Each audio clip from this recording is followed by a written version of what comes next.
Hello dear students. आज हम लोग एक एपी का क्वेश्चन करने वाले हैं। ठीक है, एक बेसिक सा क्वेश्चन करेंगे और ये जो क्वेश्चन इस टाइप के है ना, वो बनते हैं आपके क्वेश्चन एग्जाम वगैरह में भी आ सकता है।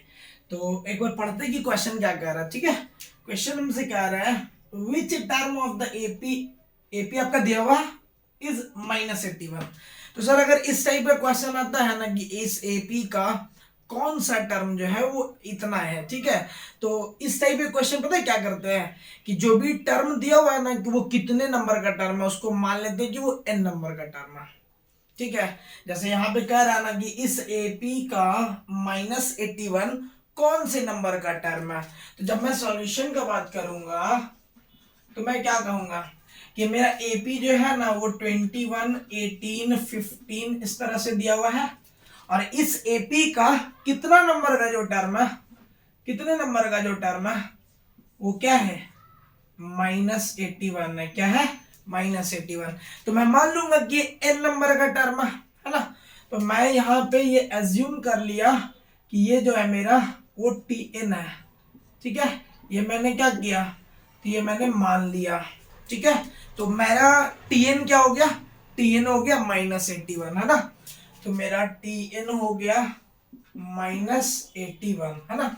सर tn का क्या वैल्यू होता है, फार्मूला है ना, tn is equals to a plus n minus one into D करके। तो ये आपका a plus n minus one into D is equals to -81 ये होता है। a का वैल्यू बताओ मुझे, ये a है ना, ये वैल्यू जो है वो a है। तो a का वैल्यू 21 रखा, n मुझे निकालना है n-1 और d का वैल्यू बताओ। तो सर d के लिए क्या करोगे, d का जो वैल्यू होगा वो t2 माइनस t1 होता है ना। सेकेंड वाले टर्म में से माइनस कर देता है फर्स्ट वाला टर्म, तो कितना आता है, ये आएगा 18 में से 21 घटाओगे तो -3 आ रहा। d का वैल्यू कितना आ रहा, -3। पुट कर दो यहाँ पे -3, क्या हो जाएगा सर, -81। तो n-1 इंटू -3 गिव्स यू -81 है ना। तो ये इधर आएगा ना -21, क्या आएगा, n-1 into -3 is equals to ये कितना आ रहा, 2 और a2 10 102 -102। और अब ये कट रहा है क्या, ये माइनस का माइनस कट रहा है और ये कितने बार में कटेगा, पूरा 3 से।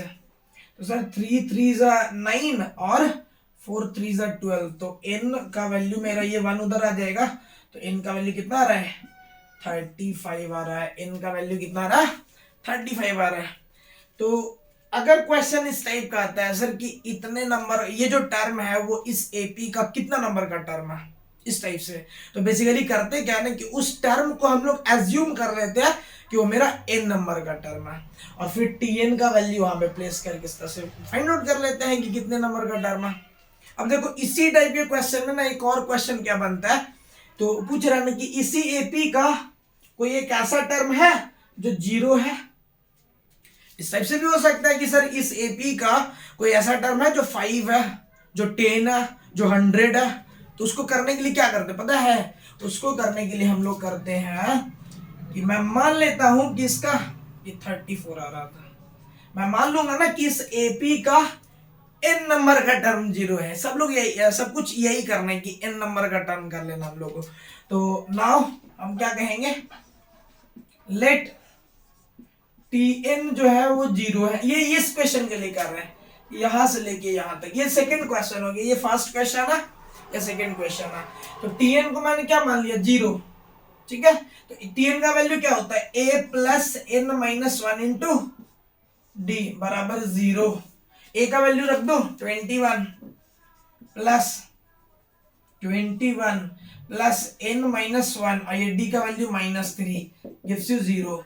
ये इधर आ जाएगा ना, n-1 इंटू -3 गिव्स यू -21, -21 ये कट जाएगा 7 टाइम में। तो n का वैल्यू मेरा क्या रहा है, 8 आ रहा है। अब यहाँ पे समझने वाला बात क्या है सर, कि अगर n का वैल्यू इंटीग्रल आ जाए,